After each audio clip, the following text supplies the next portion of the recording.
Overthinking से means उसे ख़त्म कैसे करें? खत्म क्यों करना है? अच्छी होती है ओवरथिंकिंग, बुरी थोड़ी है। मीन्स हर सिचुएशन में हम सब कुछ भी एजम्पशन लगाते रहते हैं अपने और कंफ्यूज हो जाते हैं, उसमें पूरे एंटेंगल हो जाते हैं। हाँ, please have a seat. Number 1 तो आप ये समझो कि ओवरथिंकिंग कोई बुरी नहीं है। जितने भी साइंटिस्ट हुए हैं पास्ट में, वो आपसे ज़्यादा सोचते थे, आपसे कम सोचते थे? ज़्यादा ही सोचते थे। मैं आपको क्या लगता हूँ, मैं यहाँ बैठा हूँ, मैं आपसे ज़्यादा सोचता हूँ, कम सोचता हूँ? ज़्यादा ही सोचता हूँ, कम तो नहीं सोचता। आप कोई भी टॉपिक दे दो, देखो मेरे पास तो तैयार बैठा रहता हूँ मैं तो। हाँ, मतलब हर टॉपिक के ऊपर मेरे पास कुछ ना कुछ है बोलने के लिए। तो द पॉइंट इज़ कि ज़्यादा सोचना प्रॉब्लम नहीं है, सोचना प्रॉब्लम नहीं है, क्योंकि अगर आप सोचना ही बंद कर दोगे तो आप में और जानवरों में क्या फ़र्क है? हम में और जानवरों में क्या फ़र्क है? सोचने का ही तो है। हम सोच सकते हैं, सोच करके अपने आप को जानवरों से बचा सकते हैं। बेचारे जानवर सोच करके अपने आप को हमसे बचा नहीं सकते, उनके पास कोई प्लान नहीं है कि इंसान से कैसे बचे। तो सोचना प्रॉब्लम नहीं है, गलत सोचना प्रॉब्लम है, right? Wrong thinking. Right thinking is not a problem, उससे तो आप सोल्यूशंस निकाल लोगे ना अपनी लाइफ के। तो रॉन्ग थिंकिंग क्या है? What is wrong thinking? Wrong thinking का ग्राउंड क्या है? रॉन्ग थिंकिंग, राइट थिंकिंग जो मैं कह रहा हूं, कैसे डिसाइड करें कि क्या रॉन्ग है क्या राइट है? हो सकता है आपको रॉन्ग लग रही हो, मेरे लिए राइट हो, मुझे राइट लग रही है, आपको रॉन्ग हो। पकड़ में आ रही है बात? हाँ, ठीक है। राइट थिंकिंग मतलब क्लियर थिंकिंग, सीधी थिंकिंग, एकदम सीधी सादी जैसे बोलते हैं ना। रॉन्ग थिंकिंग मतलब टेढ़ी मेढ़ी, जहां पे हम खुद ही फंसे पड़े हैं। तो राइट थिंकिंग मतलब क्या, रॉन्ग थिंकिंग मतलब क्या? बताओ जी। सर, जो बिलीफ्स पे बेस्ड है वो रॉन्ग थिंकिंग है, और जो रियलिटी पे बिल्कुल बेस्ड सही, है। बिल्कुल सही। Let's give a big hand for him. क्या हुटिंग करी पाई आपने? आवाज आई मेरे को थोड़ी हल्की फुल्की सी। तो भंगड़ा भी पा दो अब तो यार, आओ ना भाजी। हाँ, ये बात क्लियर हुई? बोली है, जो भी आपके बिलीव्स के ऊपर बेस्ड है वो रॉन्ग थिंकिंग है, और जो रियलिटी के ऊपर बेस्ड है वो राइट थिंकिंग है। बिलीव्स हमारे किसके ऊपर बेस्ड हैं? इल्यूजन के ऊपर बेस्ड है, और जो रियलिटी है वहां पर किसी बिलीफ की जरूरत नहीं है। Do you have to believe कि मैं यहां पर हूं या नहीं हूं अभी?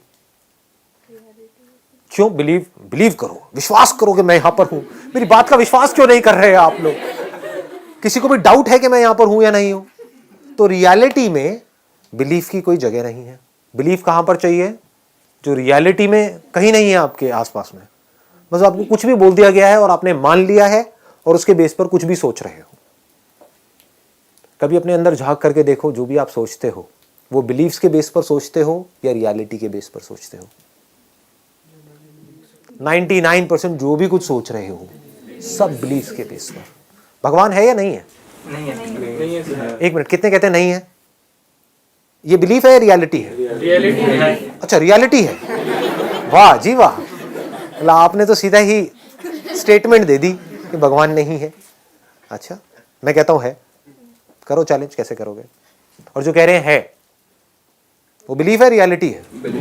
बिलीफ है। क्यों? क्योंकि मैं कह रहा हूं कि नहीं है। करो प्रूफ। है आपके पास कोई फोटो वोटो है? दिखाओ, प्रूफ करो। कैसे प्रूव करोगे? तो रियलिटी के बेस पर अगर हम सोचें तो हमारा माइंड क्लियर हो जाता है, चीजों को हम देख सकते हैं, समझ सकते हैं, कंफ्यूजन्स नहीं होते ऐसे माइंड में। ऐसे माइंड में अंदर कॉन्फ्लिक्ट्स नहीं होते हैं।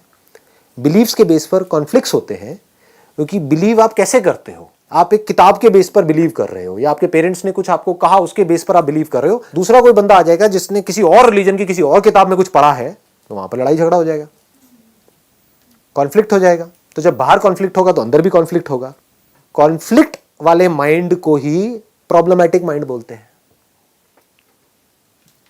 जिस माइंड में कोई कॉन्फ्लिक्ट ही ना हो, कॉन्फ्लिक्ट की गुंजाइश ही ना हो, उसको क्लियर माइंड बोलते हैं।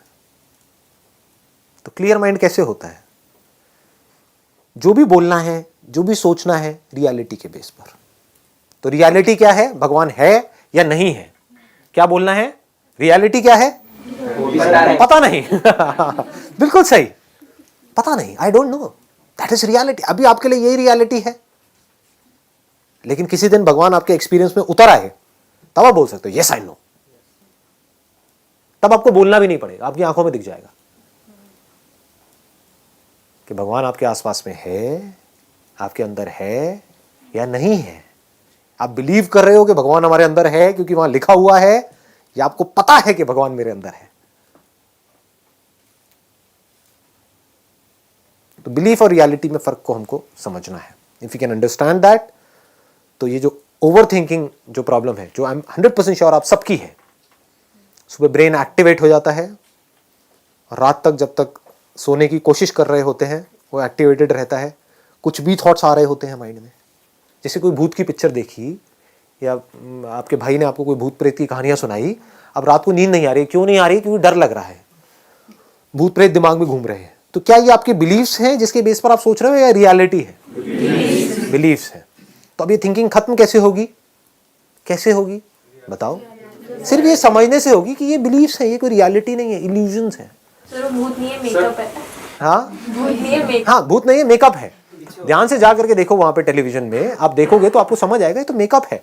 ऐसी भूत तो मैं भी बन सकती हूँ, उससे बेटर बन सकती हूँ. इनफैक्ट मुझे तो मेकअप की भी जरूरत नहीं.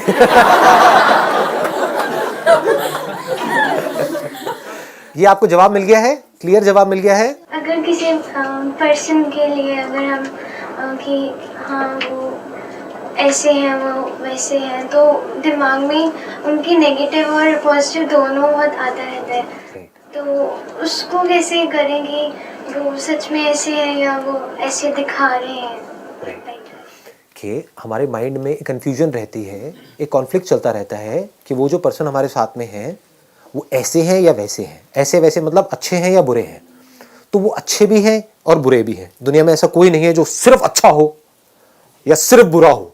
बुरे से बुरे में भी अच्छाई होती है, अच्छे से अच्छे में भी बुराई होती है. लेकिन जिस बेस पर आप उनके बारे में अच्छा बुरा सोच रहे हो जरूरी नहीं है वो सच है. वो इल्यूजन भी तो हो सकता है ना.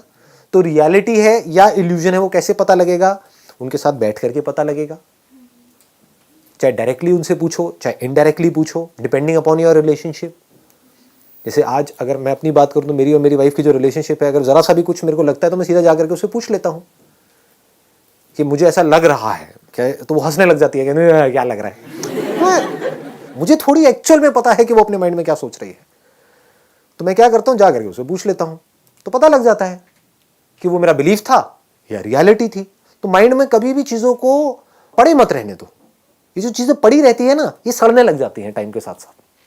किसी के लिए आपके दिल में कुछ बुरा है, कोई नफरत है, ये है वो, निकाल दो ना, उसको खत्म करो. बंदे को खत्म नहीं आया. एक मिनट, समझे मैंने क्या बोला? यही प्रॉब्लम है, आप कुछ और मत समझ जाना. खत्म करो मतलब उस बात को खत्म करो, या तो उससे बात करके उस प्रॉब्लम को सॉल्व करो, या फिर अगर बहुत ही ज्यादा किसी के लिए कोई खुंदक है तो कमरा अपना बंद करो जिस वक्त घर में कोई ना हो, और चीखो चिल्लाओ, ये करो वो करो, कुछ भी. 2-4 कांच के ग्लास ले लो, तोड़ दो ऐसे करके, बाद में उसको साफ कर दो, थोड़ा खून वून भी निकल आएगा तो यार रिलैक्स हो जाओगे. तो अंदर की जो भी भड़ास है वो निकाल दो. मतलब उसको दबा करके मत रखो अपने अंदर. किसी के लिए भी अगर आपके मन में किसी भी तरह की कोई बुरी फीलिंग है, कोई बुरा थॉट है, कोई किसी को नुकसान पहुंचाने की चाह है, तो समझ जाओ आप खुश नहीं रह सकते. उसका कुछ नहीं जाएगा. मतलब आपको अपने माइंड को क्लियर करना है, पहले ये समझ लो. ये हम बड़ी गलती करते हैं. हम क्या कर रहे हैं, हम उसको कन्विंस करने की कोशिश कर रहे हैं. हो सकता है आपकी किसी के साथ लड़ाई हो, लेकिन वो एंड तक आपसे लड़ता ही रहे, मरते दम तक आपसे नाराज ही रहे. आपने कोई गलती कर दी, आप उससे माफी मांग रहे हो, लेकिन फिर भी वो आपको माफ नहीं कर रहा है. तो आपको अपने माइंड को क्लियर करना है, आपको अपने आप को माफ करना है कि I am just a human being, मेरे से कोई गलती हुई और मैंने खुद को माफ कर दिया. अब उसने नहीं किया तो वो उसकी प्रॉब्लम है, वो मरेगा पूरी जिंदगी के लिए, वो सड़ेगा अंदर ही अंदर. इसको सड़ना बोलते हैं, अंदर ही अंदर. कोई आपसे जेलसी कर रहा है तो आपको वहां पर उसके माइंड को क्लियर नहीं करना है कि वो आपसे जेलसी ना करे. उसको आप कैसे क्लियर करोगे? आपको अपने माइंड को क्लियर करना है कि मेरे अंदर जेलसी पैदा ना हो. कोई अगर अपने आप को आपसे कंपेयर कर रहा है तो कोई बात नहीं, करने दो, उसकी अपनी प्रॉब्लम है.